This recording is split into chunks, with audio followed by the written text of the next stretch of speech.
hematopoiesis y la otra semana vamos a tener las otras 3 clases.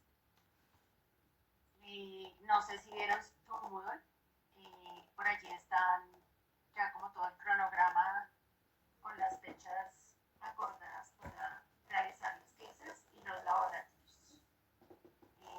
Allí en BioMoodle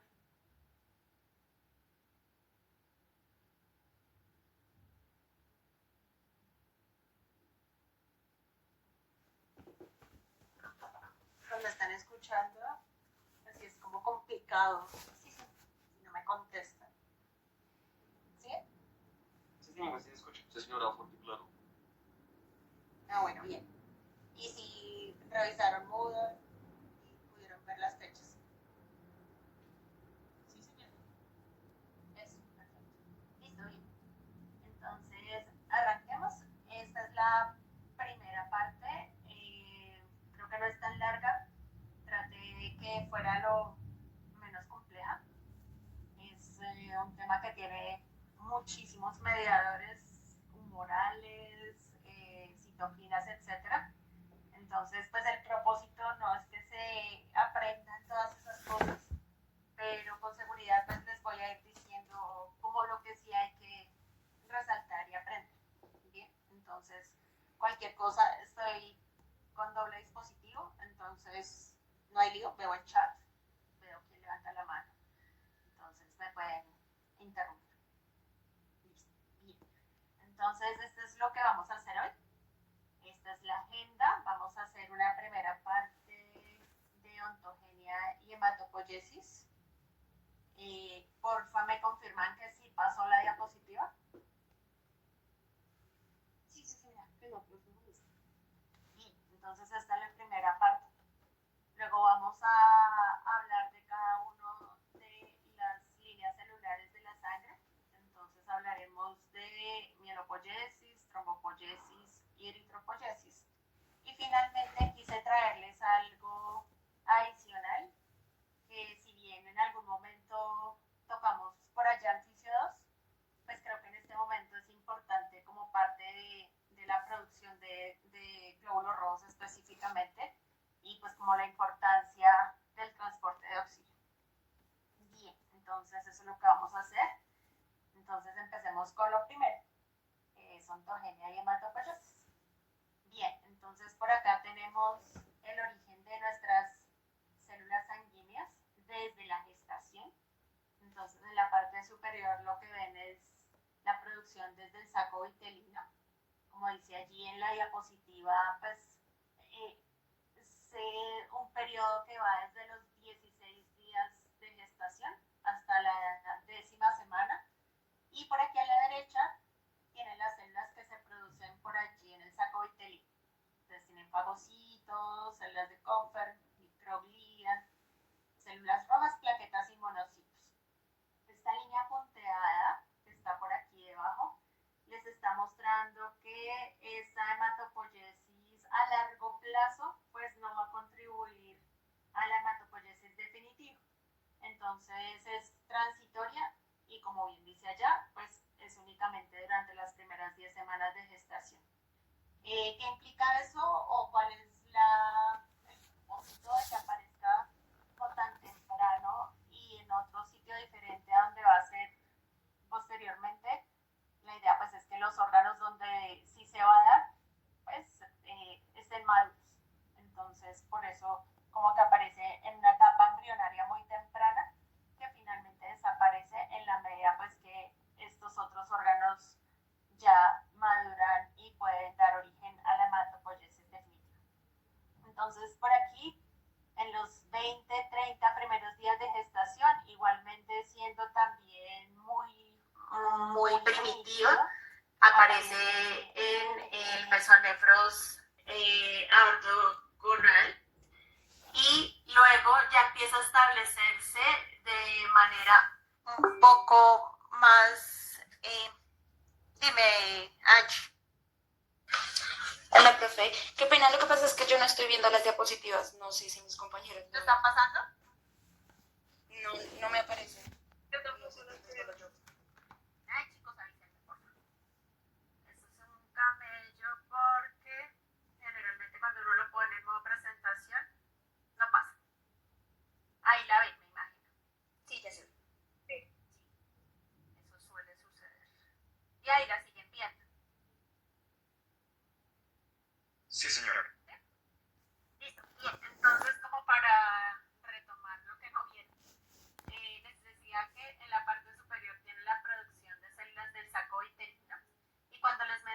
línea punteada está haciendo relación espérenme, ya les muestro, aquí debajo hay una línea punteada que simplemente está indicando que esa hematopoiesis pues no va a contribuir a la hematopoiesis definitiva.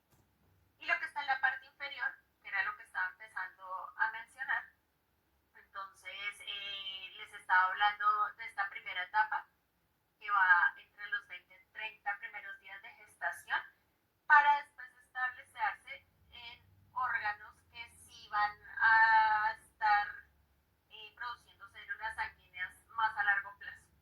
Entonces el primero que aparece es el hígado, entre las 6 semanas de gestación hasta el nacimiento. También la placenta, digamos que no es una contribución importante, pero pues la del hígado sí. Por aquí aparecen unas flechitas que les están mostrando qué células pues producen el hígado específicamente en este momento. Entonces pues va a producir células rojas, granulocitos, monocitos, plaquetas, células B, y a la vez le va a dar estímulo al timo que aparece entre la séptima y octava semana de gestación para la producción de células T. Entonces, del timo es importante resaltar que más o menos alcanza esa producción importante, digamos, hacia la Edad Media. La Edad Media estamos hablando de más o menos entre los 20 y los 30 años. Pero pues el timo sí involuciona bastante, pero nunca desaparece. Entonces alcanza ese pico más o menos a la pubertad, sí empieza a descender y por eso lo menciona allí hasta la Edad Media. Entonces digamos que esa producción relativamente importante es más o menos hacia sus 20-30 años y después empieza a descender pues bastante. Pero como les decía, involuciona, más no desaparece el timo. Y luego de que el hígado como que es el órgano importante en esa etapa, pues ahí sí ya se establece en nuestro sitio definitivo, que va a ser la médula ósea y pues a la cual nos vamos a referir muchísimo. Y aparece en la médula ósea esa producción de células sanguíneas desde los 5 meses de gestación hasta la muerte. Finalmente, pues la médula ósea va a producir igualmente todas nuestras células, como está mencionando allí, células rojas, granulocitos, monocitos, plaquetas, células B, y se va a ir modificando de sitio, que es lo que vamos a ver en la imagen siguiente. Aquí me avisan, porfa, si pasa la diapositiva. ¿Ven otra?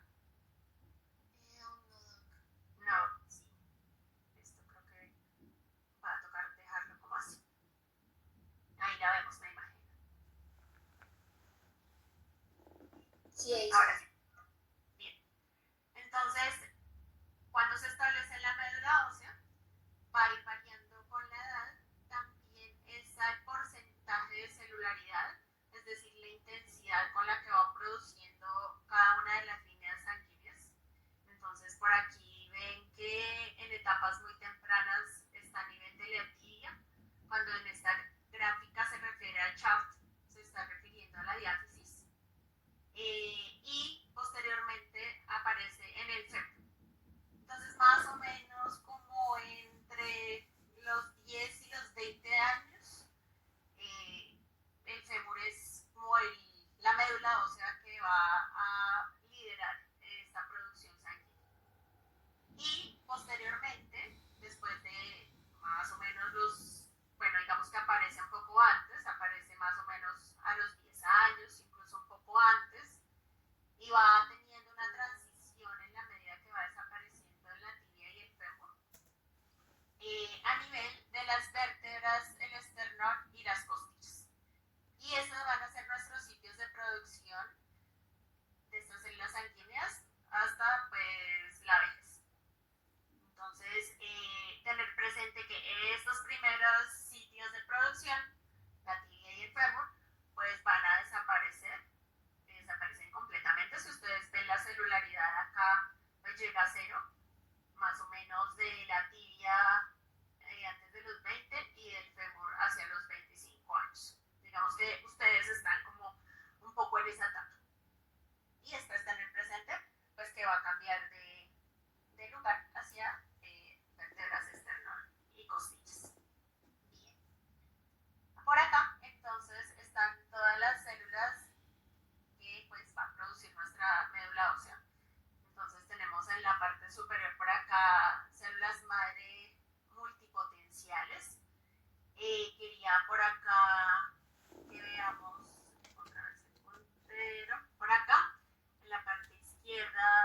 algo que dice como autorrenovación.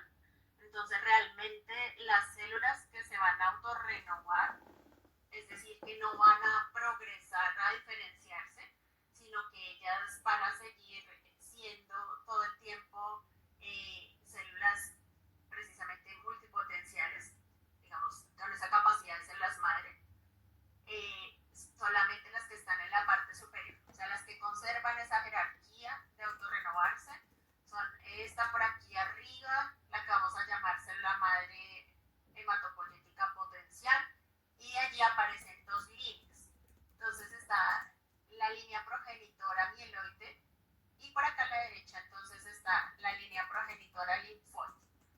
Es importante tener aquí presente que en la línea progenitora mieloide se van a desprender todas las líneas, es decir, de aquí si ustedes ven aparecen plaquetas, por aquí aparecen eritrocitos y por aquí aparecen pues todas las poblaciones de leucocitos. Y que de la célula progenitora linfoide pues únicamente se van a desprender pues células linfoides. Les traje otros dos gráficas que son las que siguen a continuación para que miren esta pues que tiene como toda la diferenciación. Las otras dos son muy similares, pero para que tengamos presente que en la medida, ya se las muestro, entonces es esta, esa es la primera. Entonces para que tengamos aquí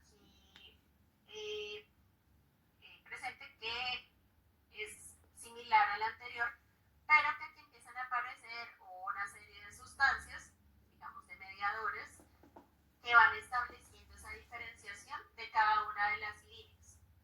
Entonces, por ejemplo, aquí a la izquierda que aparecen las plaquetas, entonces para que empiece a diferenciarse desde células madre multipotenciales, si bien está la trombopoyetina, hay otras sustancias diferentes.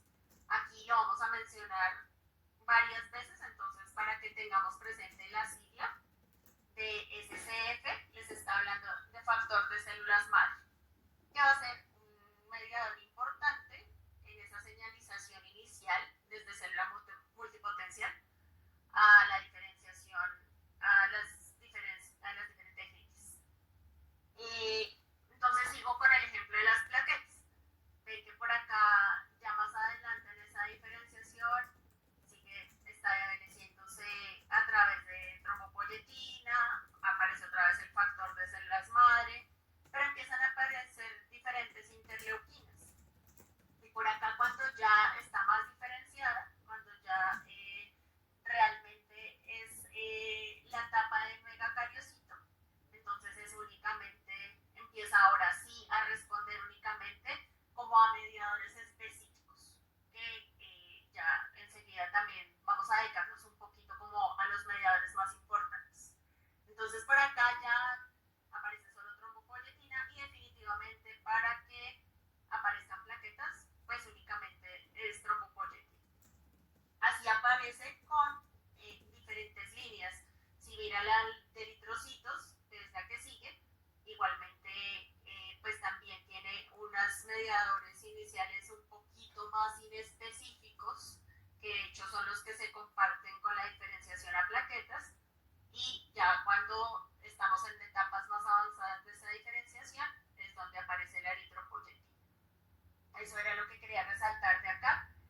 Y si ustedes ven, por ejemplo, la interleuquina 7, que de pronto uno no la tiene como muy presente para esta diferenciación, pues se sorprende porque miren que por acá en etapas iniciales aparece y aparece bastante. Sobre todo pues hacia la línea linfoide. En la siguiente, entonces les decía que tenía como varias imágenes que les iban a aparecer similares, pero entonces en esta les muestra de nuevo esa diferenciación. Aquí tengamos en cuenta de nuevo una sigla importante, y es esta que está por aquí arriba, LTHSC, que les está hablando de células madres hematopoyéticas a largo plazo, es el test de long term, para decirles que esas son las células que vamos a identificar cuando cada vez que dan esa sigla, les va a estar hablando de esas células que son autorrenovables, esas que mencionábamos hace un rato y decíamos, ellas van a seguir siendo todo el tiempo células madre, nunca se van a diferenciar y van a ser como, pues como bien su nombre lo dice, las madres de esos nichos que vamos a ir mencionando más adelante. Aquí lo que quería que vieran es que si ven de nuevo, pues la cosa es bastante compleja, aparte de una serie de mediadores, que vimos algunos en la diapositiva anterior, pues aquí están viendo que hay una serie de subpoblaciones además que están con sus marcadores de clúster CD y pues tienen ahí una cantidad grande en cada población de esas diferenciaciones. Entonces, pues eso para que resaltemos un poquito como la complejidad del proceso que implica dos cosas grandes, lo que vimos en la diapositiva anterior, en términos de mediadores, y aquí para ver que realmente hay bastante especialización de cada una de las líneas celulares. ¿Hasta aquí vamos bien? ¿Me están viendo bien? ¿Me siguen escuchando bien? Sí, señora. Bien. Sí, señora. Listo, gracias. Entonces, por aquí vamos a mencionar esos mediadores que ya se van a volver específicos para nuestras líneas. Y cuando hablo de 3 líneas, estoy refiriéndome a eritrocitos, plaquetas, leucocitos. Entonces, cada uno tiene un color. Vamos a hablar de eritropoyetina, que la ven por ahí con unas flechitas rojas. Sí, vamos a hablar de trombopoyetina, que está con las flechas azules. Y vamos a hablar del factor estimulante de colonias, de granulocitos, que está por aquí en verde. Bien, entonces, esa producción de cada uno de estos mediadores puede ser de manera constitutiva o de manera inducible. Entonces, constitutiva, pues nos estamos refiriendo a que permanentemente, digamos como en un estado basal, siempre ese órgano va a producir cada uno de los mediadores que vamos a mencionar. Cuando les habla de inducible, pues es que hay unos factores que van precisamente pues a inducir esa producción. Es decir, que van a ser, es una producción modificable de acuerdo a la presencia o no de esos factores inductores. Entonces, empecemos por las líneas verdes, que son las del factor estimulante de colonias de granulocitos. Está principalmente, bueno, digamos que es un factor que en general es inducible. Digamos que la gran mayoría, que lo mismo ocurre con la eritropoyetina, porque uno pensaría, pues debe ser más importante la producción constitutiva, ¿sí? Como que la que permanece ahí todo el tiempo y de pronto la inducible es más poquita.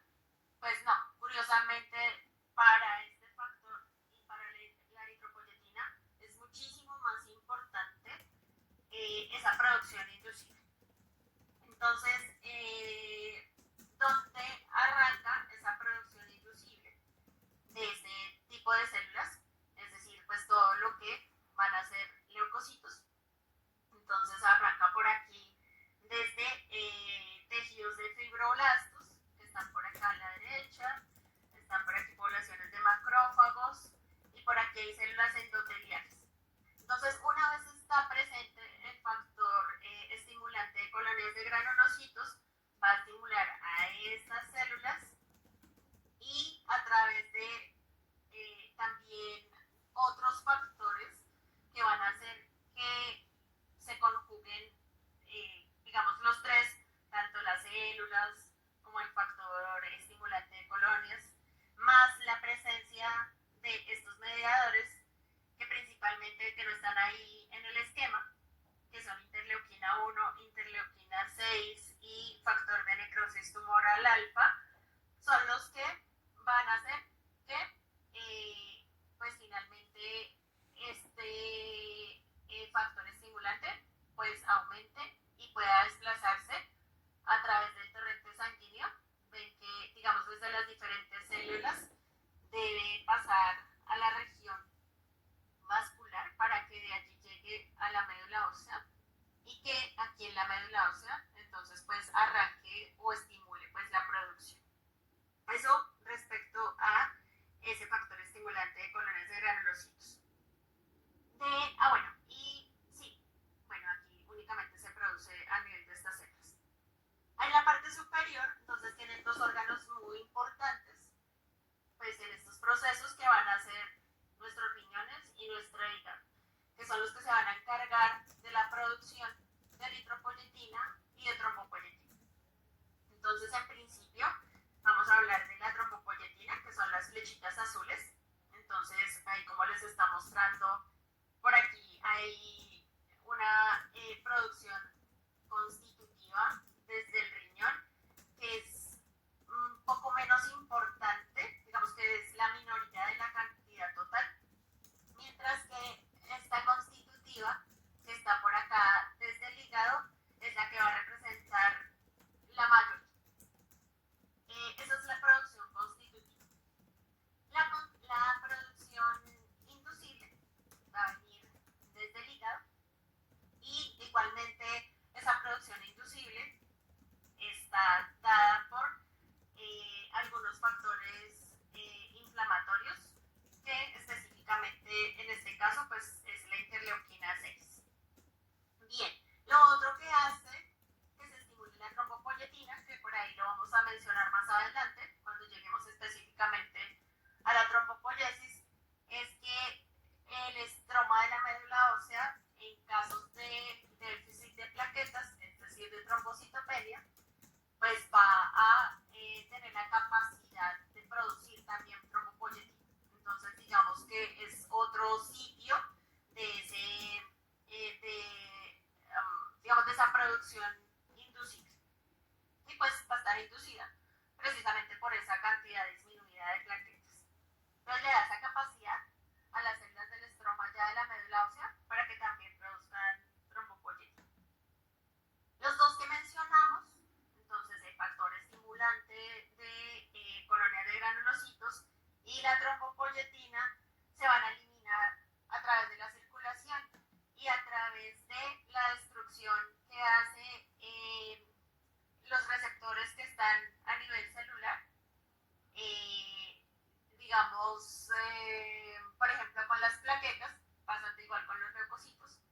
Pero en el caso que yo tenga muchas plaquetas, caso en el cual pues necesito poquita trombopoyetina, ¿cierto? Entonces hay receptores en todas esas células que en ese momento están aumentadas, que se van a encargar de destruir esa trombopoyetina.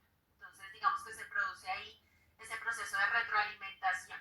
Si tengo muchas células y tienen esa capacidad receptora, o digamos del receptor, de destruir la trombopoyetina, o en el caso de los leucocitos, el factor estimulante que de granulocitos, pues van a poder destruir también esa producción.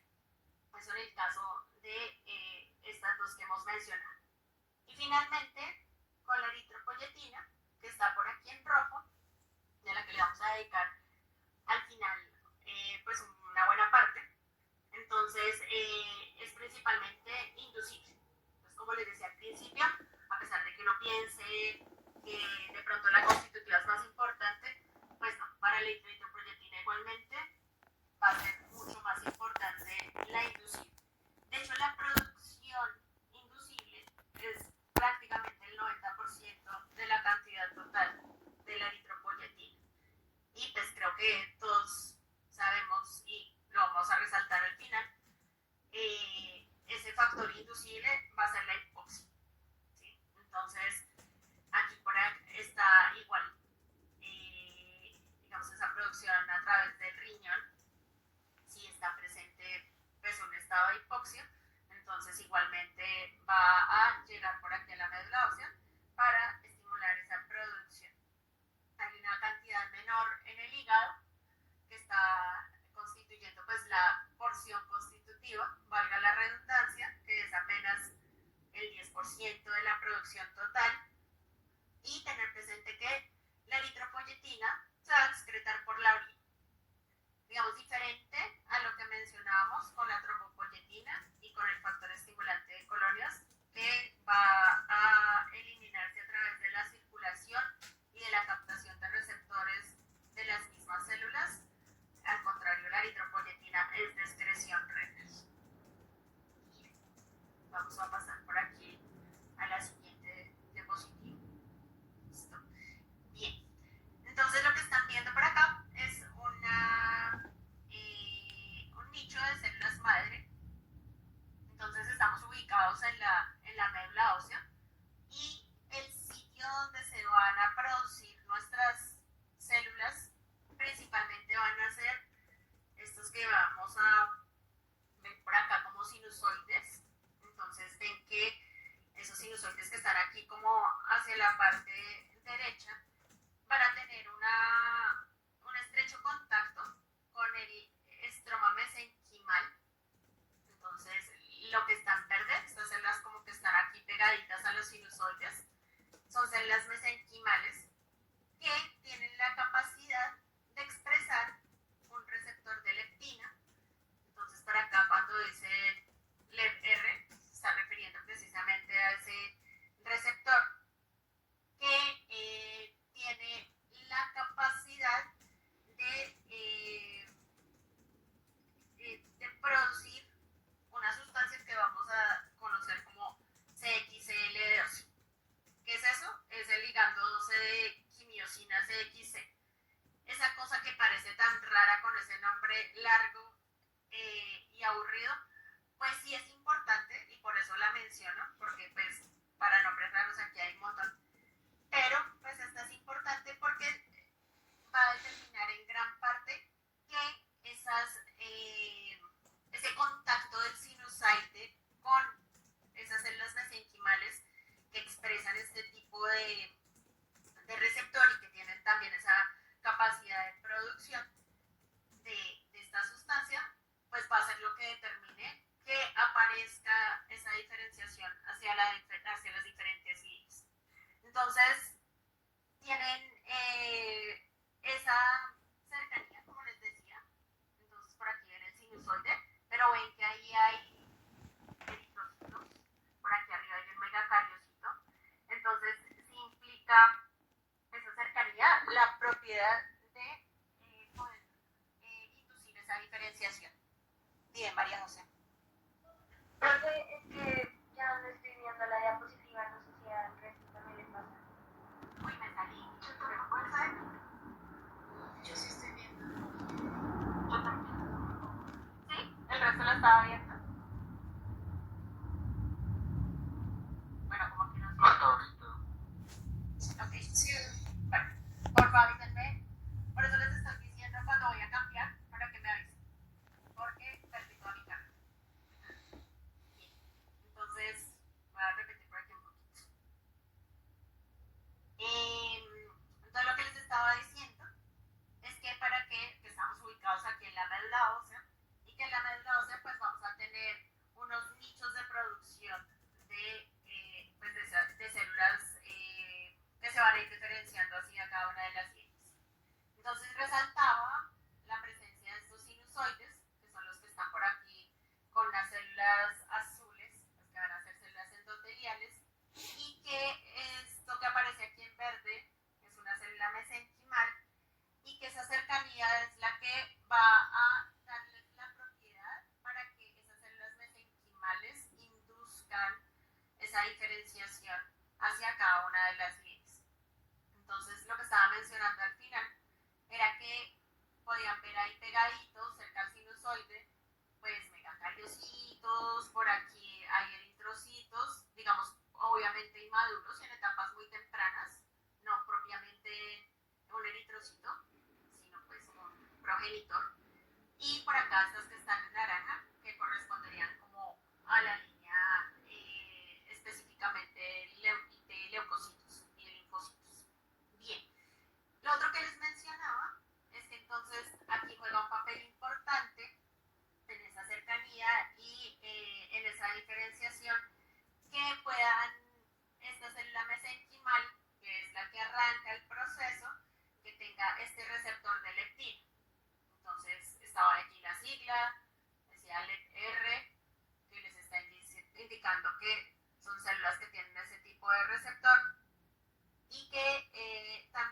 importante, por aquí una sustancia, incluso está por aquí en la parte inferior, ¿sí? Que aparece aquí CXCL12, y entonces les decía que pues a pesar de que el nombre sea complicado, raro, pues sí es una de las sustancias que va a ser importante, uno de los mediadores que va a ser importante, porque va a servir como ligando para que cada una de las células pueda unirse a ese receptor de leptina e inducir la diferenciación. Entonces, en la parte inferior les está mostrando qué tantos niveles puede expresar pues cada una de las células que está por allí. Bien. Pero si esta cercanía, pues vale la pena resaltarla, que es la que va a ser requerida para que las células madre hematopoyéticas pues puedan iniciar esa diferenciación. Para que del total de la diferenciación, más o menos el 90% va a estar a este nivel, digamos a nivel de los sinusoides, con estas características, el receptor de leptina, las XL12 y un 10%, a la izquierda ven por aquí una arteriola, ¿cierto? Entonces, ese porcentaje y esas arteriolas pues van a determinar una pequeña fuente también de diferenciación. Entonces, igualmente por acá, no está aquí representada la gráfica, pero las células que están por allí también también expresan el receptor de leptina. Dime, Joana, ¿es Karen o Keren? Quieren. Keren, dime. Profe, disculpe que no se ve la diapositiva, no sé si... No, por favor, díganme temporal, no. Volví a repetirla toda, por favor. Ay, no, no, que ahí la estás viendo. Sí, es que como que cuando la pone a Sí, presentación, pero da por un momento y después otra todas vez. las pongo así y luego la agrando porque se supone que ahí pasan. Pero imagínate, la he repetido 2 veces y no la has visto nunca. No, profe, se dejó de ver hace poquito. O sea, sí se está viendo. Okay. O sea, sí viste una parte. Sí, solo que se desaparece Y por... si la agrando, aquí la agrando, ¿la ves? Sí. ¿Sí? Porfa, me avisan. El que sea, o sea, me tiene que interrumpir 100 veces. Prefiero, pues, como a tiempo solucionar el problema. ¿Listo? ¿Desde dónde te perdiste? ¿Qué? Es que, como le digo, profesora, como que aparece por momentos y se Desaparece. La cuestión es Y que así. si yo la dejo así, No. se ve muy pequeña. Creo. Voy a tratar de poner aquí así. ¿Mejor? Sí. Para no ponerlo en modo presentación, sino simplemente agrandar acá. Para todos se ve. Sí. Sí, bien, listo. La cosa es que acá, bueno, no sé si dan el cursor, porque pues ya no puedo usar el puntero. Si me muevo para que el cursor lo ve. Sí. Bien. Entonces, bueno, en la parte derecha, sinusoides, 90% de la diferenciación se va a dar a través de este proceso, ¿cierto? Células mesenquimales, sinusoides y receptor de leptina, CXL2. Listo. Les estaba diciendo entonces en una segunda parte que por acá en las arteriolas entonces vamos a tener el restante 10%. Y que si bien tienen la misma capacidad de las células que están allí, que digamos ya las vamos a mencionar enseguida, tienen la capacidad de expresar ese receptor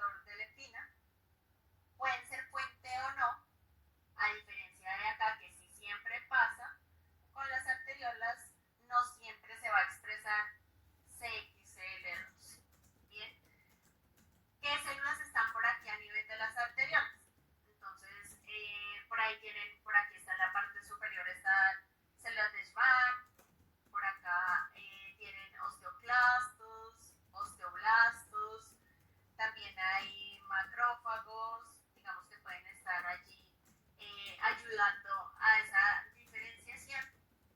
Y van en general, digamos, todas las células que estábamos mencionando, van a regular el mantenimiento de esas células madre hematopoyéticas. ¿A través de qué lo hacen? Principalmente, como les decía, hay receptor de leptina, ¿cierto? Entonces igualmente lo pueden hacer a través de esa vía, pero recuerden que no siempre por esta vía se secreta o se secreta a niveles muy bajos CXCL2. Entonces, digamos que por allí pueden ocurrir otros procesos diferentes o procesos indirectos, como ocurre por acá con los osteoblastos, que lo que hacen es como promover un subconjunto de progenitores linfoides que están por acá. Entonces, por eso están ahí cerquita. Y a pesar de que produzca los osteoblastos niveles bajitos de CXCL12, entonces, pues sí induce a que los progenitores linfoides, que sí producen más CXCL12, pues puedan hacer el mantenimiento y esa regulación y ese inicio de la diferenciación de las células madre hematopoyéticas. ¿Listo? Bien. Por acá había otra sigla que era CAR, que está por acá cerca del receptor de leptina, que son células reticulares. Digamos que también participan ahí como de ese proceso. ¿Alguien levantó la mano que no alcancé a ver? Profe, yo es que... Que si la descargo en PDF. Tiene mucha animación. Pues mucha no, pero sí se va a perder la animación. Profe, tengo una pregunta. Señora. Es que no me queda claro si CXCL12 L12. en ambos se podría decir que es inducible, o sea, tanto en las arteriales. No tanto como el término inducible, pero lo que sí los diferencia es que cuando es a nivel sinusoidal siempre se va a expresar. Es decir, las células que participan allí, como las células mesenquimales, que son las principales que van a hacer esa regulación, mantenimiento, diferenciación de las células madre, sí lo van a expresar 100%, todas, siempre. Mientras que a nivel de las arteriolas, que les decía, es apenas el 10% de esa regulación, mantenimiento, diferenciación, etcétera, no todas lo expresan. ¿Qué también pasa con que lo expresen o no lo expresen? Entonces, quien la expresa, digamos como que tiene una vía más directa para que funcione o para que induzca subpoblaciones de las células madre. Las que no lo producen, como los osteoblastos, por eso es como el ejemplo principal que lo hace a través de progenitores linfoides. Entonces, a pesar de que lo produce en pocas cantidades, sí puede inducir al progenitor linfoide para que él sí lo produzca y pueda entonces también pues, hacer, digamos, de alguna manera el mismo proceso que hace el proceso sinusoidal. ¿Sí? ¿Mejor? Vale, profe, gracias. Listo. Sofía, dime. Profe, yo tengo una pregunta, pero pues no sé si es pertinente, pero pues yo tenía entendido que la leptina era como la hormona del apetito. ¿Hay algo que como que interfiera ahí con pues, el proceso? No es, digamos, que es un receptor de leptina, pero ahí funciona con la CXL12 para que se dé el proceso. Es decir, digamos que se hace específico esa unión de ligando-receptor con esta sustancia para que se dé el proceso.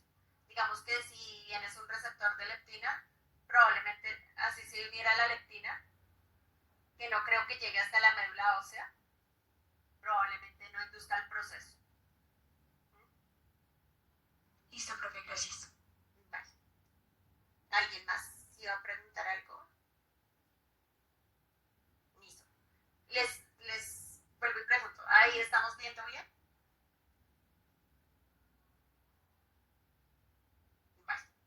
Listo. Por favor, si dejamos de ver. Perfecto. Yo trato siempre de poner como muchas imágenes grandotas y espero que entonces quitamos este pedazo.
la celularidad es muy grandota, ¿sí? Es lo que les está mostrando la gráfica, es alrededor del 90%. Y en la medida que empezaba a pasar el tiempo, mire que a los 20 años ya la celularidad es alrededor de un poquito menos del 60%, y así progresivamente para que más o menos a los 80 años la celularidad apenas sea casi el 20%. Entonces, en este dibujo que está, en esta imagen que está en la parte inferior, entonces le muestra la celularidad de la médula ósea en edades tempranas. Entonces la ven como muy nutrida, como muy densa, mientras que por acá, y la que es cercana a los 80, pues ya hay una mayor ocupación de grasa y pues muchísima menos celularidad. Bien, entonces el dibujo que está por acá a la derecha con unos esqueletos les está mostrando que en un adulto de 70 kilos, recuerden que todos los libros de fisiología y todas esas digamos conceptos fisiológicos de normalidad están referidos a el humano promedio, que ya sabemos que es alrededor de un hombre sano de 70 kilos. Entonces por eso pues sí que acá un adulto de 70 kilos.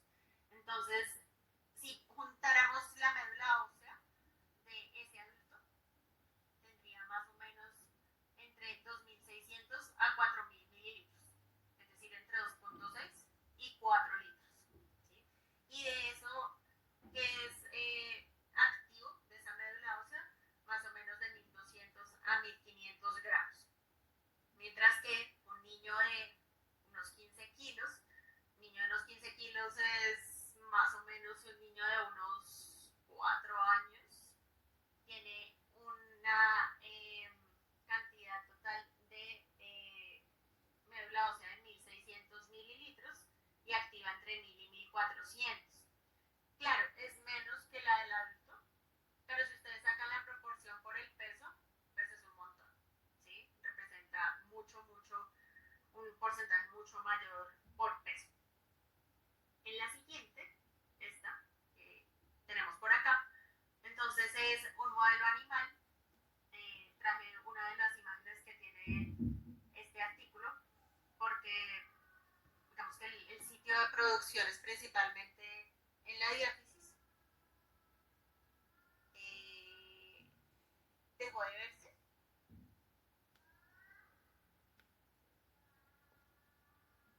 No, profe, yo ahí lo estoy viendo. Es que en el chat Keren escribe que no.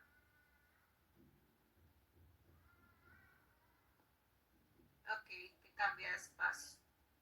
Vale. Por lo pronto, ¿quiénes la están viendo? Digamos, la mayoría la están viendo.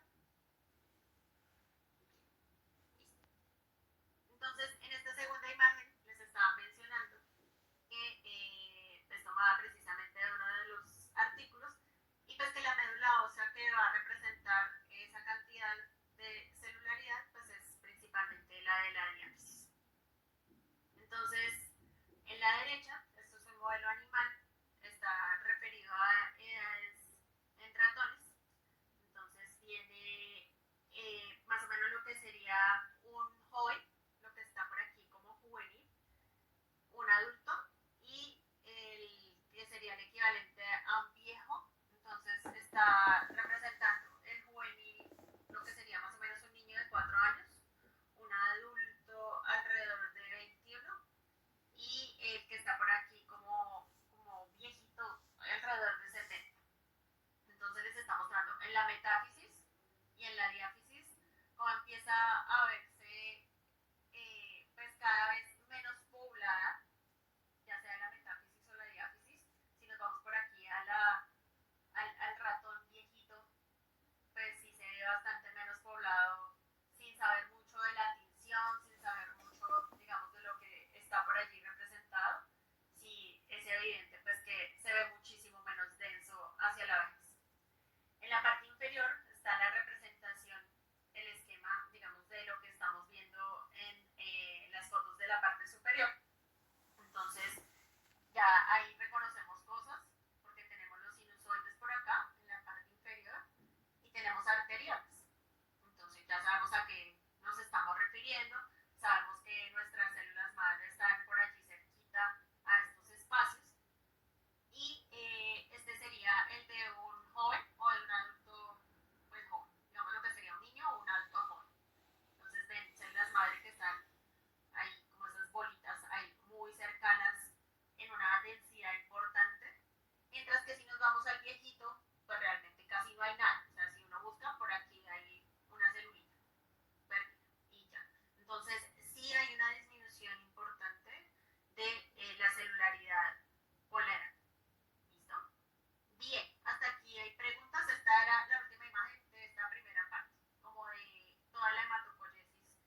hecho cambió desde la que estaba.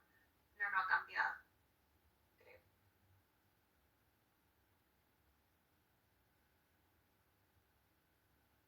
Ahora sí cambió, ¿verdad? Sí, señora. Listo. Bien. Entonces, por aquí hay algunas cosas que ya tenemos presentes, que nuestras células madre pues, van a estar muy cerca a algunos vasos, ya sean sinusoides o sean arteriolas. Entonces lo que tenemos en la parte izquierda es la mielopoiesis normal. Entonces nos vamos a referir, a pesar que ahí diga hematopoiesis, se está refiriendo exclusivamente a la mielopoiesis. ¿Qué indica o qué diferencia hay entre las dos imágenes? La que está mencionando aquí como normal es cualquiera de nosotros que no esté enfermo, que no tenga ninguna infección o que no tenga ninguna situación de estrés.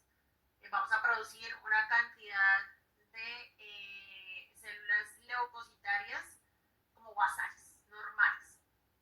Entonces, ¿cómo se va a producir? Entonces, bajo esas condiciones homeostáticas, digámoslo, que ya sabemos que tiene unos nichos de células madre muy cerca a regiones perivasculares de la médula ósea.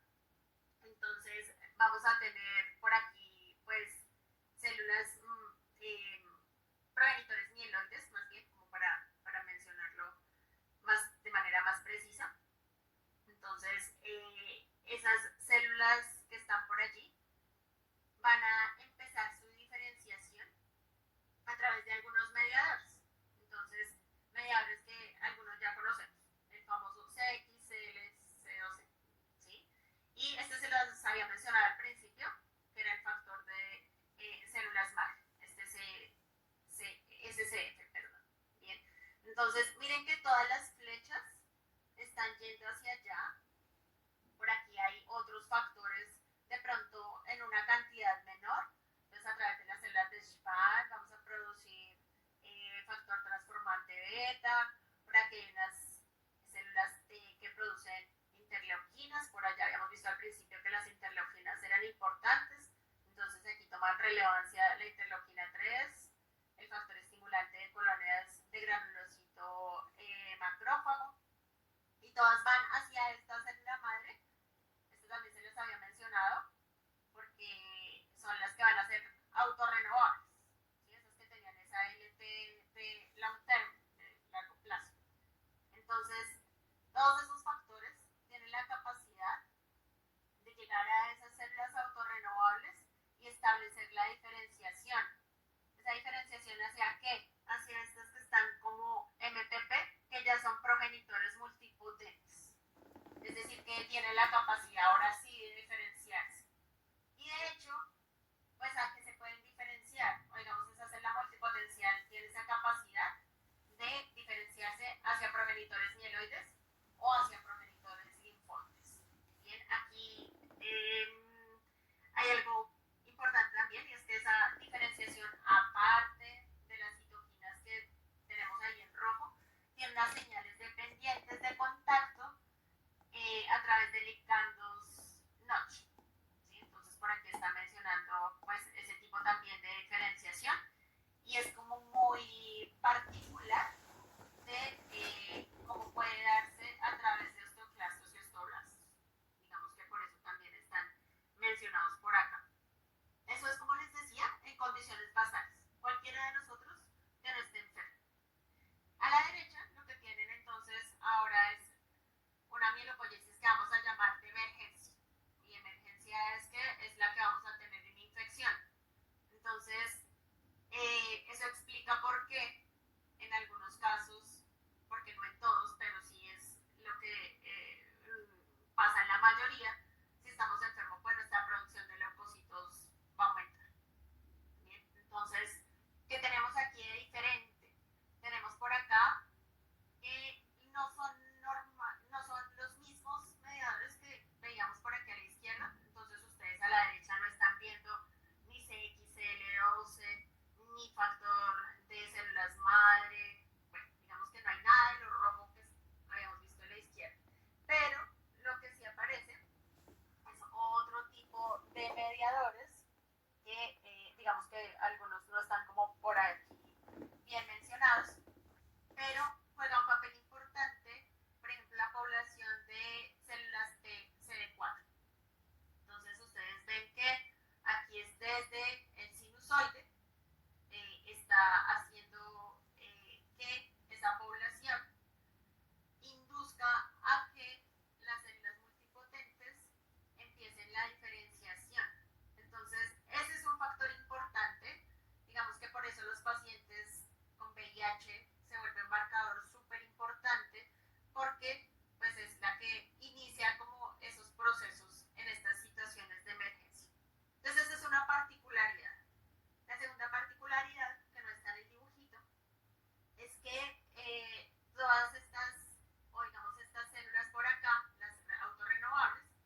tiene receptores,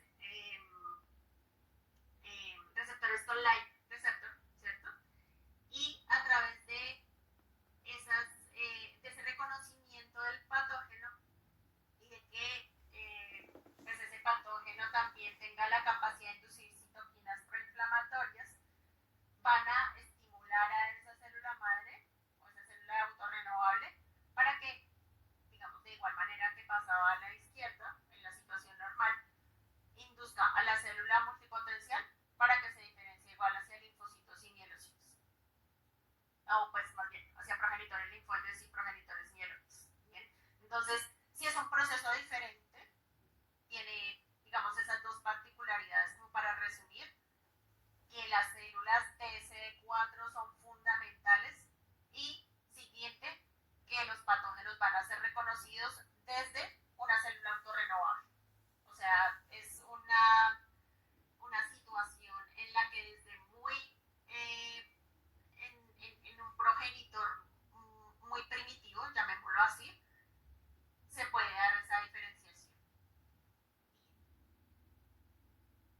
Eso respecto a la mielopoiesis. Por acá entonces vamos a ver la trombopoiesis. Yo sé que está lento, por acá no ha cambiado. Por aquí, a ver si cambia.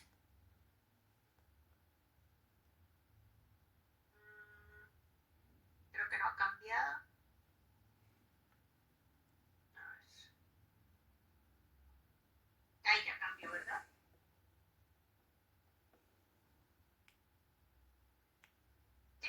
Sí, señora. Listo, bien. Entonces, de la trombopoiesis, vamos a ver 3 diapositivas. ¿Listo? Entonces, en esta primera, algo que ya habíamos mencionado, y era la acción de la trombopoyetina. Entonces, la trombopoyetina pues, va a ser fundamental para que pase de megacariocito a plaqueta. Cuando vimos por allá las primeras imágenes, entonces yo les mencionaba, hay como unos mediadores iniciales que son muy inespecíficos, pero en la medida que la diferenciación se hace más específica, la trombopoyetina se hace la única sustancia que va a ser capaz de inducir la formación de plaquetas. Entonces, lo que está a la derecha, pues les está diciendo la trombopoiesis es el proceso, pues mediante el cual se generan las plaquetas en la médula ósea, dura más o menos 7 días, y cada megacariocito tiene la capacidad de producir de 2.000 a 4.000 plaquetas. La vía promedio de la circulación es de 7 a 10 días. Y lo que estamos viendo a la izquierda es, como les decía, algo que hemos mencionado, ¿cierto? Que el hígado y el riñón van a ser los productores de trombopoyetina. Recordemos que se hace de manera constitutiva en el hígado la mayoría y en el riñón poquito. Digamos, también tiene una producción constitutiva, pero en menor cantidad. Y que adicionalmente puede ser inducible en el estroma de la médula ósea, que es lo que les está mostrando allí.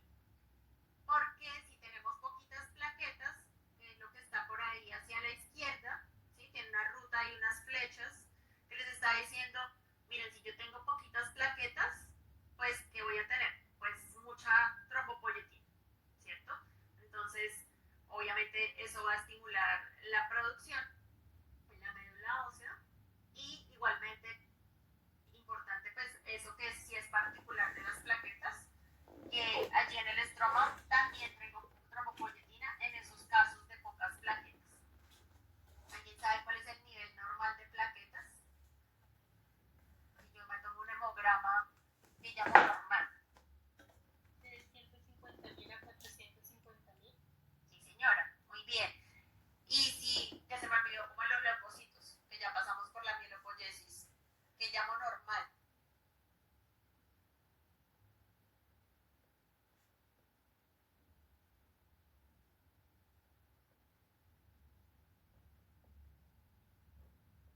¿No? Será tal vez de 5.000 a 9.500, más o menos. Más o menos, sí.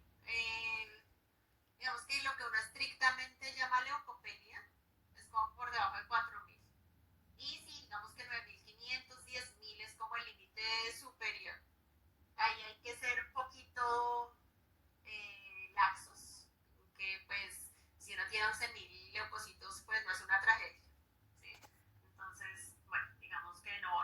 pasar nada grave si uno no tiene una infección y tiene un semillo, ¿sí? Que olvidé mencionarlo cuando estábamos ahí en la mielopoiesis, porque ustedes veían o les mostraba que había una mielopoiesis de emergencia y que lo que debe ocurrir normalmente pues es que yo aumente mis leucocitos, que aumente, así como dice por ahí la gente, las defensas, ¿sí? Es grave cuando uno tiene leucopenia y hay muchos patógenos que tienen la capacidad de frenar la médula ósea, ¿sí? Digamos de que en ese reconocimiento que hacen esas células madre autorrenovables no se dé y que al contrario terminen frenadas, literalmente se llama freno medular. Entonces uno termina con leucopenia. Entonces pues la situación es bastante difícil si al contrario de una mielopoiesis de emergencia, pues uno termina con unos leucocitos súper disminuidos, va a ser muy difícil, digamos, afrontar esa situación infecciosa. Bien, eso como para referirnos ahí a niveles normales. Muy bien, entonces volviendo acá, entonces pues sí, trombocitopenia va a ser menos de 150.000 plaquetas. Bien, al contrario, si tenemos trombocitosis, que es alrededor de, o digamos mayor a las 450.000 plaquetas, pues que lo lógico que yo tenga poquita trombopoyetina, ¿sí? Y que entonces esas células del estroma, que son inducibles, pues no tengan en este momento esa capacidad de producir trombopoyetina. Esa es como la particularidad dependiendo del nivel que tengamos. Y lo otro, que ya lo había mencionado, pero entonces para recordarlo en este momento, es que cómo se eliminaba de la circulación la trombopoyetina, pues con la captación y la destrucción mediada por los mismos receptores que tienen las plaquetas, ¿sí? Entonces, si yo tenía muchas plaquetas, les mencionaba, pues esos receptores pues también van a ser altos y de esa manera van a destruir la trombopoyetina que esté disponible. Al contrario, si yo tengo poquitas plaquetas y tengo poquitos receptores que no van a hacer ese proceso de destrucción y de captación, pues simplemente pues la trombopoyetina va a tener una vida media más larga. Bien, va a pasar la diapositiva. A ver cómo nos va. Si es re lento.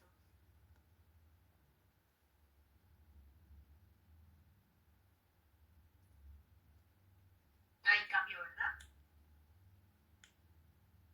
Sí, señora. Bien, entonces, dos imágenes. La que está a la izquierda, tenemos por allá una célula madre y empieza la diferenciación. Lo que quiero resaltar simplemente de esta imagen es que, como ya les había mencionado, pues hay una serie de factores un poco inespecíficos que van a iniciar esa diferenciación, ¿sí? Entonces, por acá tienen interleuquinas otra vez, volvemos a la 3, 6, 11. Si bien aparece la trombopoyetina, no es la única. Pero cuando yo ya tengo un megacariocito maduro, ahí sí necesito, o va a ser exclusivamente la trombopoyetina la que induzca la producción de plaquetas, o que ese megacariocito se fragmente para producir plaquetas. Bien, el dibujito que tienen a la derecha, entonces les está mostrando cómo empieza a darse ese proceso de maduración del megacariocito. Porque igual que aparece en la izquierda, ustedes ven que aparece un megacariocito inmaduro y un megacariocito maduro. Entonces, ¿y eso qué es? Entonces, pues el megacariocito inmaduro, bueno, los megacariocitos tienen un proceso de endomitosis, ¿sí? Entonces, dividen únicamente su material genético, el resto no se divide. Entonces empiezan a ver aquí células que tienen progresivamente 2N, 4N, 8N, 16N, 32N, 64N. Empiezan a multiplicar, pues se hacen poliploides. Y en algún momento, cuando alcanzan como un tamaño suficiente, digámoslo como para estallar, llamémoslo así, un poquito les voy a explicar en la siguiente diapositiva cómo se hace el proceso, es cuando lo vamos a llamar megacariocito maduro, ¿sí? No siempre, de pronto la imagen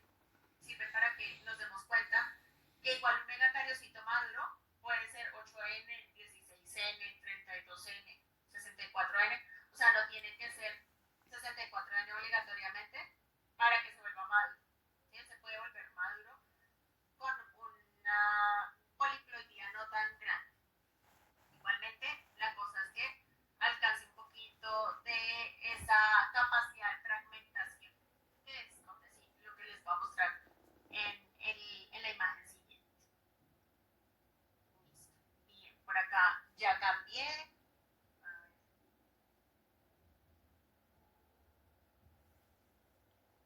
Listo. Creo que ahí ya cambió, ¿verdad? Sí, señora. Listo. Bien. Entonces, dibujo a la izquierda. Un poco lo que ya les mencioné.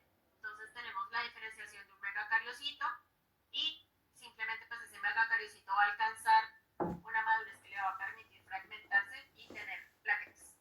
Listo. Eso es lo que tenemos por aquí a la izquierda. A la derecha, entonces, ¿qué es lo que pasa para que realmente se pueda fragmentar? Aquí hay dos casos. Así como vimos en la mielopoiesis, aquí en la trombopoiesis, también hay un estado basal, que es el que les está mostrando aquí como estado estable, y hay un estado emergente. Igualmente, hay una capacidad de producir más plaquetas si de pronto se disminuyeron o hay alguna situación que nos esté alterando nuestro número de plaquetas. Entonces, empecemos por acá, con este dibujo del estado estable. Entonces, tenemos por acá trombopoyetina, ¿cierto? Que es esta, la bolita naranja. Y pues ella tiene que estar presente, obviamente, para que pues podamos tener un nivel de plaquetas normal. Ese proceso es independiente de caspasas. Por eso les está resaltando allí, dice independiente de caspasas. ¿Y qué ocurre en el citoesqueleto de ese megacariocito y cómo se fragmenta? Vuelvo y repito, esto en condiciones normales. Entonces el citoesqueleto y el proceso de fragmentación es dependiente de la relación que alcanza de alfa-tubulina con beta-tubulina. ¿Eso qué quiere decir? Quiere decir que debo tener la misma proporción de, entonces como una bolita de alfa-tubulina, un azul clarito que está acá, por una bolita de beta-tubulina, que es un azul más intenso que está por acá. Y las ven abajo, ahí formando ese citoesqueleto de la plaqueta como en proporciones iguales. Eso permite que haya una proplaqueta, que eso será el equivalente a un megacariocito maduro que está preparado para fragmentarse, y lo que hace él es elongarse. Ahorita lo vamos a ver en un video, y esa elongación pues es la que va a hacer que esos pedacitos que se van elongando finalmente se fragmenten. Eso en una situación estable. En condiciones emergentes, entonces lo que tienen por aquí a la derecha, entonces ya la cosa se modifica un poco. Miren que ya la trombopoyetina no está por allí, evidentemente pues ella tendrá que estar, pero aquí para resaltar hay otras mediadores que van a participar para que se dé esa trombopoiesis de emergencia. Entonces, en principio, o digamos aquí para resaltar, está la interleuquina 1 alfa. Este proceso, entonces, veíamos que en el anterior era independiente de caspasas, aquí depende de caspasas 3 y 8. Bien, entonces, ¿qué es lo que va a hacer ese proceso inicial? Va a hacer que haya un desbalance entre la alfa-tubulina y la beta-tubulina. Entonces, pues, así como está, miren que ya las proporciones no son 1 a 1, ¿cierto? Entonces, el ensamblaje que empieza a hacer de los microtúbulos se hace desorganizado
imagen sí la ven, ¿cierto? Un fondo rojo ahí con unas plaquetas, con unas manchas verdes. Listo. Bien. Entonces, ya ya se los pondré pues para que los podamos ver. Como les decía, pues son tres diferentes. Interesante porque en el último está tal cual como se desprende, o sea, digamos, cómo se produce la fragmentación, para que vean que realmente lo que hace primero el megacariocito es elongarse y cerrar. Entonces, esta imagen que están viendo por acá, ahora sí es del mismo artículo, digamos que es un poquito el esquema de lo que ven en el video. De hecho, les pone el video ahí dentro del pulmón, para que pues simplemente uno a través de un esquema pueda entender un poquito mejor el proceso. Bien, listo. Y la última de la trombopoiesis, entonces es esta. Espérenme, si ya cambió, ¿cierto? Bien. Entonces les está mostrando algo que ya mencionamos, pero simplemente como para darle punto final. Y les está diciendo, tenemos una situación normal, lo que está con una columna azul. Tenemos una situación de plaquetas disminuidas y de megacariocitos disminuidos. Y tenemos en verde una situación en la cual tenemos trombocitos, ¿sí? Tenemos plaquetas aumentadas. Y cómo varía el nivel de trombopoyetina. Entonces, condición normal, ¿a qué se refiere con trombopoyetina libre? La que está pegadita, la que no está pegadita, perdón, a las plaquetas. Y pues la total es la que está tanto pegada a las plaquetas como la que está libre. Entonces tenemos una cantidad X, digamos, ahí les está mostrando como menos del 50%. Simplemente es compararlos más allá del nivel de la barra. La roja, la de las plaquetas disminuidas, pues uno que espera con plaquetas disminuidas, pues que tenga más trombopoyetina, y que espera con muchas plaquetas, pues que tenga menos trombopoyetina. Simplemente es el esquema de lo que ya habíamos mencionado respecto a esa relación. Aquí terminamos con la trombopoyetina, con la trombopoiesis. Y voy a cambiar a la eritropoiesis. ¿Listo? A ver, miramos cuánto cambia.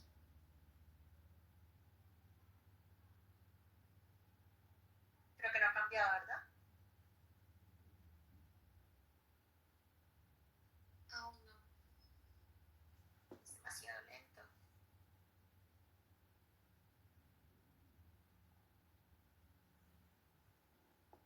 Bueno, ahora sí, ¿cierto?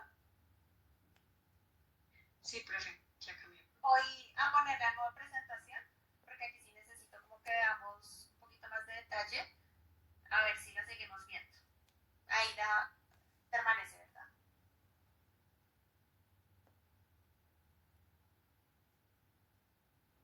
Bueno, entonces parece un poquito compleja la imagen, pero quiero que nos fijemos en la parte superior. En la parte superior derecha, voy a poner por aquí el puntero. ¿Listo? Entonces quiero que nos ubiquemos por acá. Entonces, esa relación que les está mostrando claramente aquí cuando dice progenitor, pues nos vamos a referir a un progenitor eritroide. ¿Sí? Entonces, ¿qué es importante para que se pueda dar el proceso de diferenciación de los eritrocitos? Entonces necesitamos esta relación de estar ese progenitor como abrazado a un macrófago. ¿Sí? Eso es lo que vamos a llamar un islote eritroblástico. Obviamente tiene allí unas condiciones adicionales, tiene por acá unas sustancias que ya vamos a mencionar,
la interacción.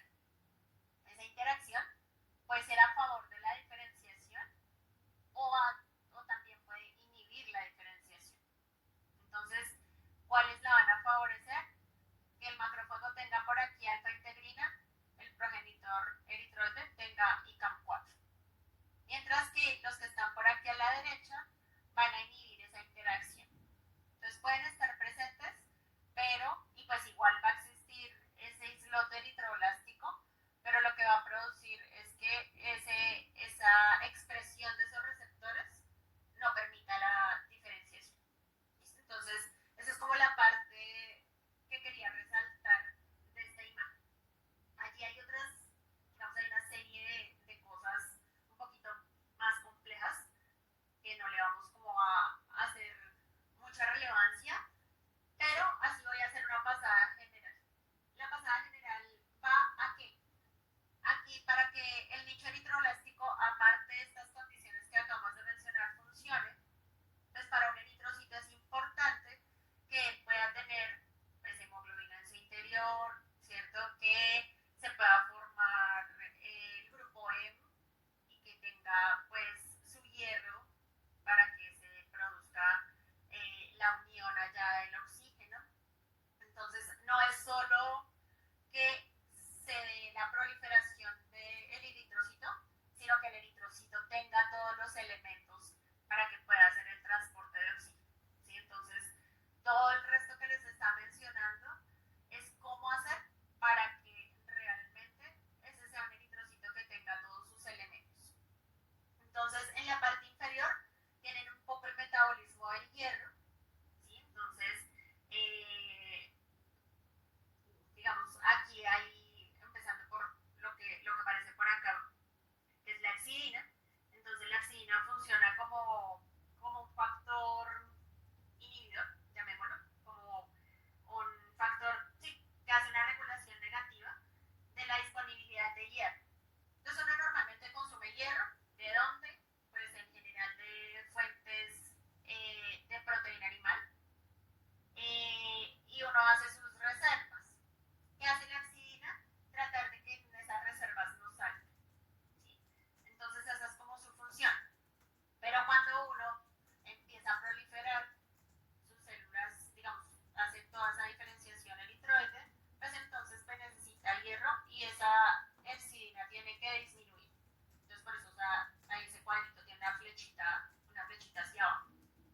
¿Para que pues pueda haber disponibilidad de hierro? Bien. En la parte de arriba hace bastante relación a la función de la eritropoyetina.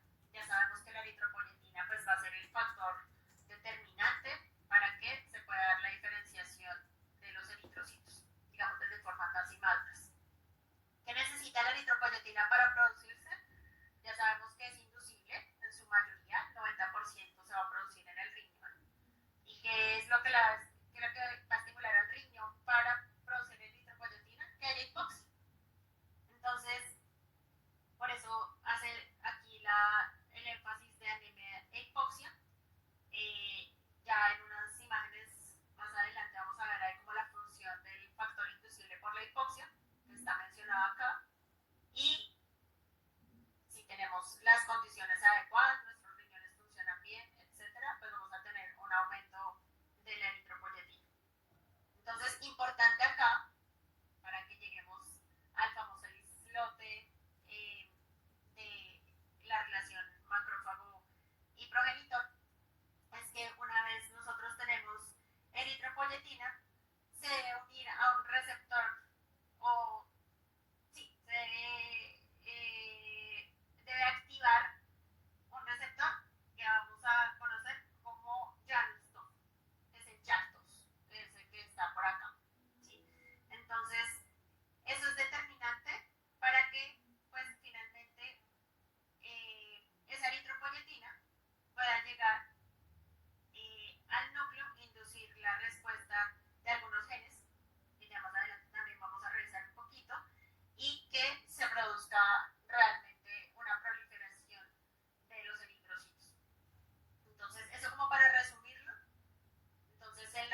viendo una imagen diferente, ¿verdad? Profe, sí se mira. Listo. Bien. Entonces, no, grande, ¿no? Aquí un poquito más resumido, pero para hacerles énfasis en la eritropoyetina. Entonces ya sabemos el riñón, produce eritropoyetina, 90%, inducible. Y entonces va a participar en las células madre hematopoyéticas, que fue lo que vimos en la imagen anterior como ese progenitor, y va a iniciar la diferenciación. ¿Cuál es el propósito de que se produzcan glóbulos rojos? Mejorar la oxigenación. Así que lo que debe haber ocasionado que se produzca eritropoyetina es que haya alguna de estas situaciones de la parte inferior. Entonces puede ser que tengamos bajo volumen sanguíneo, que tengamos anemia, que tengamos una hemoglobina baja, pobre flujo sanguíneo, o que tengamos una enfermedad respiratoria, o en condiciones fisiológicas, que también lo sabemos, que cambiemos de altura, que estemos en una ciudad o en un lugar donde tengamos una menor presión de oxígeno, como Bogotá, por ejemplo. Entonces, pues eso también va a ser determinante. Aquí, entonces, quiero resaltarles el papel de las caspasas 3, 7 y 8, porque de pronto no se menciona como en otras, o lo que hemos visto, pues no lo habíamos mencionado, pero ellas van a ser determinantes para que la eritropoyetina, o para que más bien la falta de eritropoyetina produzca o conduzca a la activación de esas caspasas. ¿Por qué son importantes?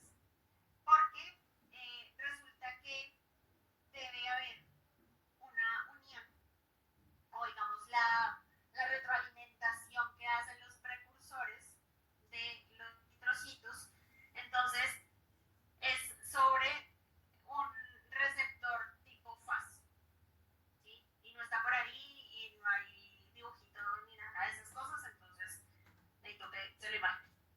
Entonces hay unos eritroblastos maduros, ¿sí? Cuando ya está como listo para volverse eritrocito, y ellos van a expresar un FAS ligando, pero el eritrocito inmaduro tiene un receptor tipo FAS. Entonces, si yo estoy maduro y tengo de pronto demasiada ya población lista para volverme eritrocito, ese FAS ligando se une a ese receptor tipo FAS e inhibe que el eritroblasto inmaduro se siga diferenciando.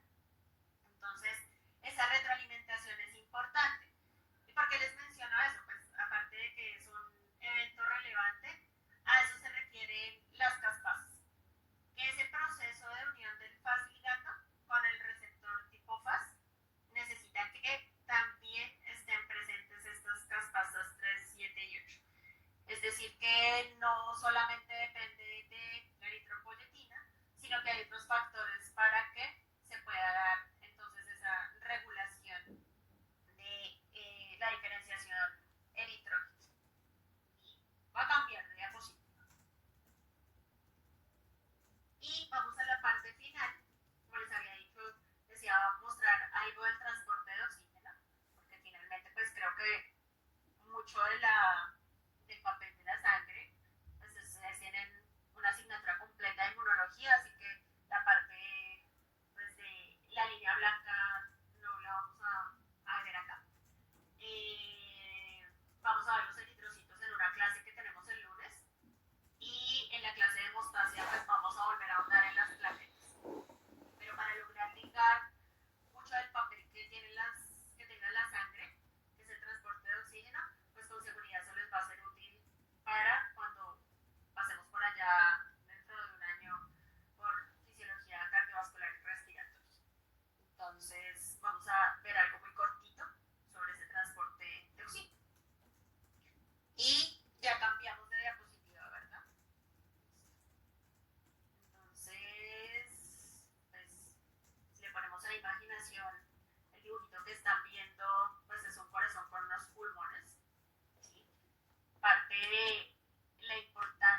tenemos por acá en Bogotá, ¿sí? Probablemente menos a nivel del mar. 7,5 es bajito para cualquiera de los dos. Entonces, como mi contenido de oxígeno depende de qué tanta unión de la hemoglobina y del oxígeno hay, entonces, si ustedes miran la relación de cada una de las líneas con este eje Y, dicen, pues sí, el que tiene hemoglobina de 7,5, pues tiene un menor contenido de oxígeno, ¿cierto? Entonces, sí es importante el nivel de hemoglobina y sí es importante como tratar de ver esa relación, porque ustedes ven ahorita sangre y en un año ven cardiovascular y de pronto como que esos dos temas no se encuentran y este es el enlace entre los dos. Entonces, yo tendré que ver si, vuelvo y digo, que ya lo había mencionado, si la solución es transfundirlo o de pronto se soluciona con que ese corazón funcione mejor y puedan rutar y llevar esa sangre con glóbulos rojos y hemoglobina al sitio que tenga que llegar. Bien, bueno, esa era una parte. Esto, bueno, aquí cambié de diapositiva. Espérame un segundo hasta que cambie. Ahí ya cambió. Entonces, aquí simplemente es un esquema muy sencillo de lo que hace la eritropoyetina. Entonces, ¿cómo funciona? Entonces, ya saben que era de A2, ¿sí? Cuando aparezca aquí oxígeno delivery, les está diciendo de A2. Era todo mi plato de comida completo. ¿Qué tanto de oxígeno dispongo? Todo el que quiero. Bien, entonces, ¿qué pasa cuando esa cantidad de oxígeno disminuye? Pues mis riñones se estimulan para producir eritropoyetina. Entonces dice por acá, bueno, entonces aumenta la producción de eritropoyetina y eso ya saben que pues va a determinar que en la médula ósea yo pueda producir más glóbulos rojos. Que debe haber, ya sabemos que debe haber un islote eritroide con todas las condiciones que vimos, ¿cierto? Ahí no nos vamos a detener, pero ya sabemos que debe haber bastantes condiciones allá. Y yo produzco más glóbulos rojos, ¿sí? Finalmente ese es como el objetivo. Entonces, en la medida que yo tengo un hematocrito más alto, de paso, pues, el lunes vamos a ver mucho del hematocrito, es una de las pruebas que vamos a hacer en el laboratorio. Entonces, entre más alto sea el hematocrito, pues, ¿qué espero? Obviamente, que la eritropoyetina esté bajita. Es la misma relación que uno podría esperar con la trombopoyetina, con el factor estimulante de colonias de granulocitos. Si tengo suficientes células, no necesito más estímulo. Entonces, esto, pues, es sencillo. Bien, vamos a pasar a las dos últimas. Entonces, creo que ya cambió. En las bolitas verdes, sí. Sí, señora. Bien. Entonces, ¿qué les está mostrando esas bolitas verdes? Entonces, por aquí ya habíamos visto hace como 3, 4 diapositivas el factor inducible por la hipoxia. Y entonces eso tenía una importancia porque pues va a ser el que determine que realmente uno produzca eritropoyetina o no. Y como su nombre dice, pues que lo va a inducir la hipoxia. ¿Sí? Y ya sabemos que pues la eritropoyetina también va a estar determinada por ese factor. Entonces, en la imagen que dice condiciones normóxicas, por acá, vamos a hacer láser otra vez. Entonces, cuando yo tengo mi oxígeno normal, no tengo problemas, ¿sí? Entonces, pues aquí está la disponibilidad de oxígeno, las bolitas naranjas que están por aquí a la izquierda, y normalmente, pues yo tengo factor inducible por la hipoxia, ¿cierto? Hay un 1 alfa y hay un 1 beta, ¿sí? También hay dos, por lo pronto no lo vamos a mencionar, vamos a hablar del 1 alfa y del 1 beta. Entonces, aquí que tenemos el 1 alfa, entonces normalmente él está presente en bajos niveles, pero digamos por lo menos en condiciones normóxicas. Por aquí tiene unos nombres para que los tengamos presentes.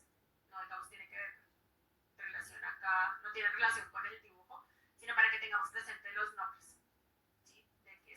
licuadillas. Entonces, ¿qué pasa cuando yo tengo condiciones normales? Entonces, este factor inducible por la hipoxia, que es el 1-alfa, entonces va a subir un proceso de hidroxilación y acetilación.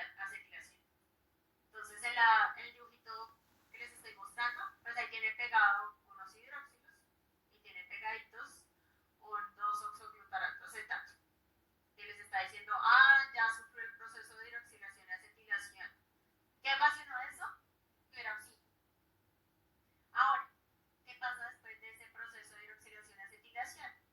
Entonces se liga por aquí a una proteína, esa proteína se llama oripelindo, es la que está en moradito, y ahora está pegadita a la proteína. Entonces ahora el factor inducible por la hipoxia tiene pegadito todo, los hidroxilos, el 2-oxoglutarato acetato, la proteína oripelindo, y ese complejo, ya todo unido, va a permitir que sufra un proceso de ubiquitinación. ¿Qué es ubiquitinarse? Aquí entonces, digamos para el esquema, entonces ya ven que sufrió el proceso, entonces tiene 3 bolitas que les está diciendo, ya sufrió ese cambio, digamos, esa conformación. ¿Qué hace todo eso? Simplemente para mostrarles el proceso, pero para que vean que cuando ya ha transcurrido todo, entonces eso va a actuar para que finalmente es como la destrucción, es como él se va uniendo a todas, o va sufriendo todos sus procesos, finalmente para destruirse. Eso es como es como suicidarse, ¿sí? Entonces se une a todos, se degrada y ya, y entonces pues no va a pasar nada, porque ahorita cuando veamos en condiciones de hipoxia, pues el factor inducible por la hipoxia tiene que producir algo, pero en condiciones de normoxia él se tiene que degradar, y para degradarse sufre todos los pasos que vemos. Esto. Aquí a la derecha, entonces tenemos unas condiciones de hipoxia. Entonces tenemos otra vez el factor inducible por la hipoxia, ¿sí? Pero ahora no tenemos lo que necesitaba para que se diera el proceso de la izquierda. No tenemos suficiente oxígeno. Entonces, ¿qué pasa en este caso? Pues no se da ninguno de los procesos que habíamos visto. Entonces prolifera, no se va a degradar y finalmente llega, aquí necesitamos que ahora sí va a ser importante la fracción beta, porque aquí la están viendo. Entonces, por lo pronto, habíamos visto solo el factor inducible por la hipoxia alfa, pero entonces cuando aparece el beta, porque ha proliferado lo suficiente el alfa, se unen y la unión de ambos va a producir la transcripción de genes responsables de la hipoxia. ¿Eso qué diablos quiere decir?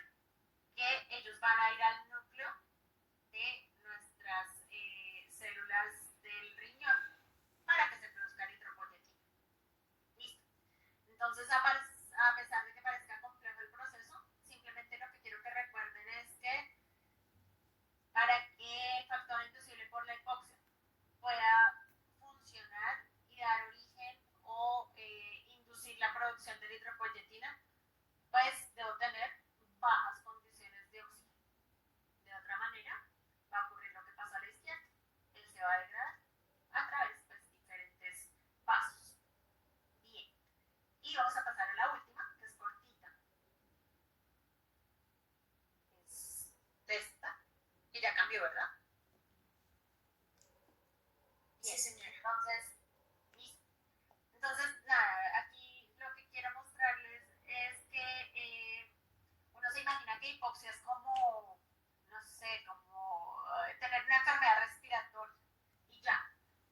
Pero hay diferentes situaciones que son las que están aquí en la parte inferior que pueden ocasionar que ya sabemos, digamos, cuando vemos esto aquí, que el factor inducible por la hipoxia 1 beta llegó por acá y se va a unir, a pesar de que ahí no los esté mostrando unidos, pero tienen que estar los dos para que entonces se produzca esa condición en la que ellos van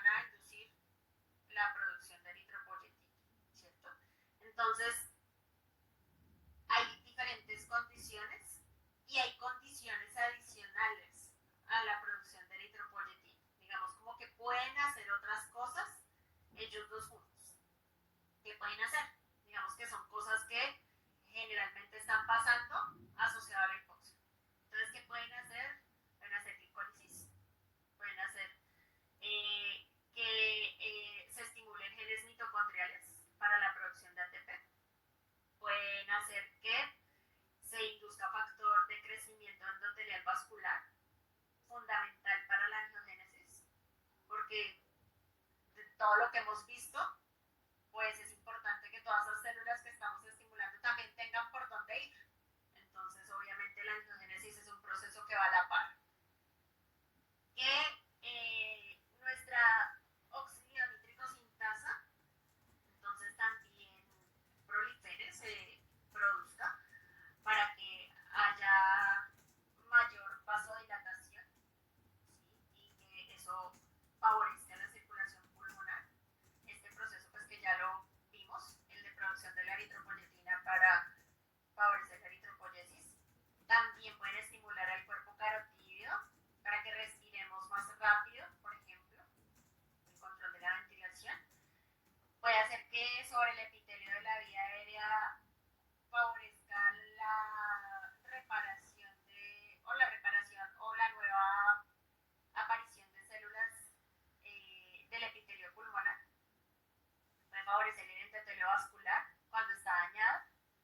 ¿Eso qué quiere decir? Que si yo tengo, por ejemplo, una enfermedad grave que me llevó a estar bajo ventilación mecánica, pues es importante, ¿no? Pero ese fenómeno de hipoxia va a favorecer que yo vaya restableciendo otra vez mi vasculatura pulmonar, mi epitelio pulmonar. Y en neoplasias, entonces que también hay esas condiciones de hipoxia, digamos que es algo que aprovecha el cáncer que sea para pues tener mayor crecimiento. De hecho, pues ese es un tema grandote que implica pues una serie de cambios metabólicos de las células tumorales, pero digamos que dentro de ese proceso también pues está implicado esa unión de la fracción alfa y la fracción beta del factor inducible por la hipoxia. Listo, esta era la última. Y no sé si tengan preguntas, dudas. Hay medicamentos estimuladores. El mejor estímulo para el factor inducible por la hipoxia es la hipoxia. Como tal, medicamentos, digamos que de pronto de manera indirecta hay algunas situaciones más que medicamentos que pueden alterar esa unión o que pueden pues inducir hipoxia, pero fármacos dirigidos a no. Sí, no, tiene que caer en una condición de hipoxia para una pregunta que había en el chat. Por ahí yo vi que había un par de comentarios de si les pasaba las diapositivas. Bueno, nosotros nos conocíamos de introducción, ¿cierto? En general no paso las diapositivas. Me gusta que asistan a la clase, que me escuchen y que además, pues, si tienen preguntas, lo hagamos en vivo. Pero dada la circunstancia, entonces, pues, les voy a pasar la presentación, ¿vale? Es como la única situación por la cual vamos a hacer esto. Y nos vemos presencial. No, quiero que tomen sus apuntes, quiero que pregunten, quiero que hagamos como otro tipo de dinámica y no pues simplemente que se aprendan las diapositivas. Sí, eso no sirve de mucho. ¿Listo? Rápido. La pregunta última que está allí, ¿qué tanto tiempo se necesita para que se presente el factor? Pero ya que de forma que se produzcan esos cambios. Digamos que la eritropoyetina, si empieza a producirse más rápido, de pronto del resultado final. ¿Sí? Si nos referimos a la eritropoyesis, no es tan rápido. Vuelvo y digo, es rápido que aparezca la eritropoyetina, pero que todo el proceso de adaptación, que es como el término correcto, y si ya lo queremos llevar a varios de ustedes que con seguridad están, o su sitio donde nacieron era a nivel del mar y se vinieron a vivir a Bogotá, les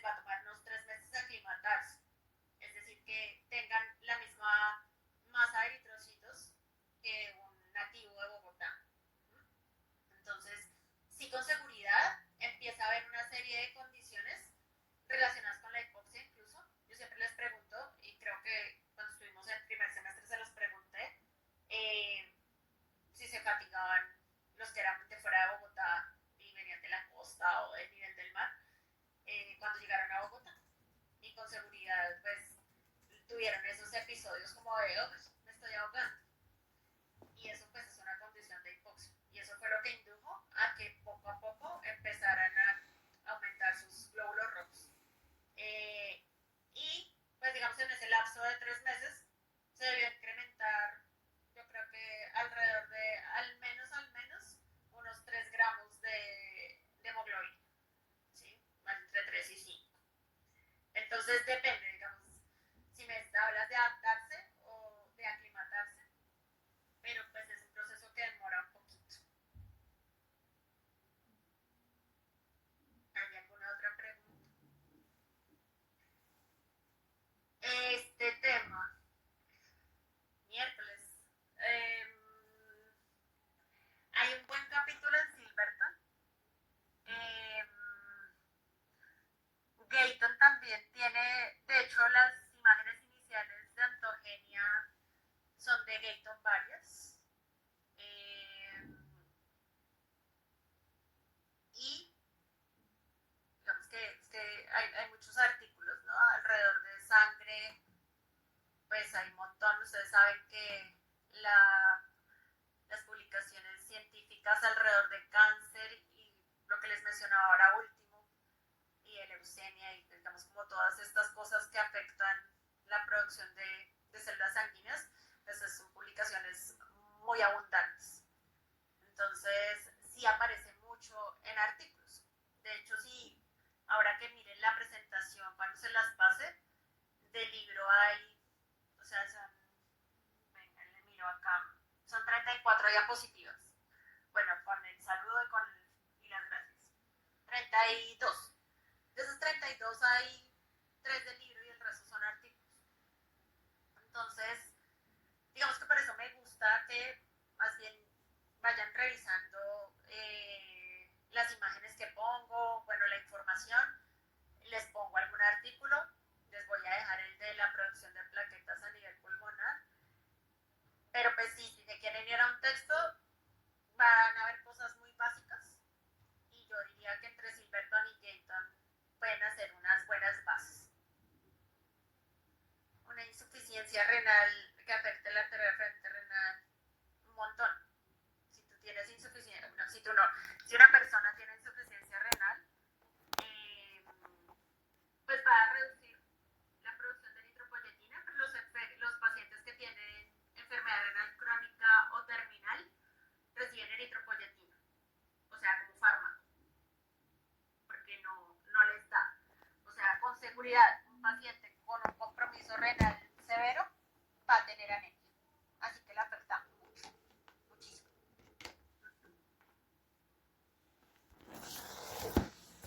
En sí, las células del parénquima. Es decir, digamos ahí tu pregunta que decía, la arteria de frente no tiene que ver con la nefrona directamente, sino con las células que están alrededor, o en el intersticio, que son las que hacen otras cosas además.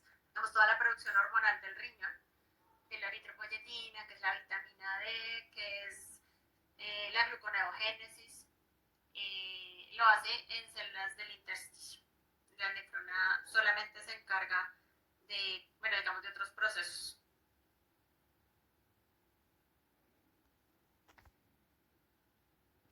Exacto, sí señor, del estroma. ¿Listo? ¿Hay más preguntas? Vale, yo sé. Bueno, entonces les cuento que bueno, no, son las 12. Pero bueno, vamos a tener nuestras 3 clases y después tendremos nuestros laboratorios. Este semestre, con todos los grupos de otros semestres, porque pues con ustedes únicamente tengo sangre, he hecho unas guías de repaso. Entonces, después de cada tema, van a encontrar en Moodle algo que se llama así,